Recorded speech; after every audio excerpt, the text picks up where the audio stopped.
The sport we chose is badminton. This sport is based off short, explosive movements. The energy systems used are ATP, PC, and glycolysis. These energy systems are used because, like we said, they're short, explosive movements, and you have a lot of time for recovery, so you don't ever go into your aerobic system. The tests we decided to use are the bench press, the dumbbell row, the T-test, and the shuttle test. The bench press will test the push motion, the dumbbell row, the pull motion. The T-test and the shuttle test will test the agility and speed and changes of direction that are necessary for playing badminton. The bench press test will assess the athlete's upper body strength of the chest, tricep, and shoulder. This test will be performed with a spotter for safety. The athlete will start with the hand slightly wider than shoulder width, lift the bar off the rack and position the weight over the chest.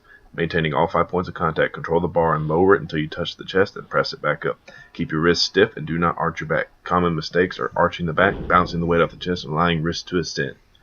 As you can see, our athlete does very well during this movement. She just needs to control the weight on the way down so as not to bang it off the safety guards.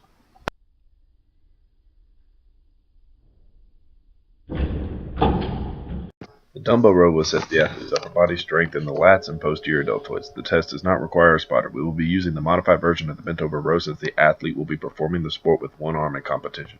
To begin, position one knee on the bench and the opposite foot on the ground with the knee slightly flexed. The torso is slightly above parallel to the floor. Using a neutral grip and opposite hand on the bench for support, pull the dumbbell towards the torso.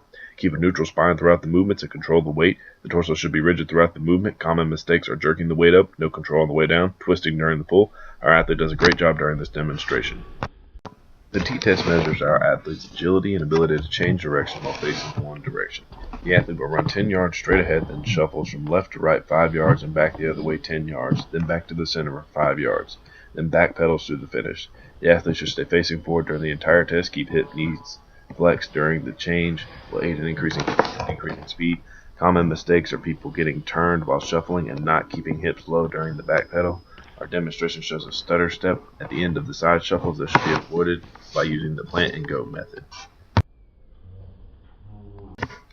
The shuttle test will test the athlete's ability to increase speed, change in direction, and cover the entire court quickly. With 3 cones 5 yards apart, the athlete will begin in the middle when signaled. Turn around to the left, back to the far cone, then back to the middle cone in a full sprint. Keep a low center of gravity to aid in direction change.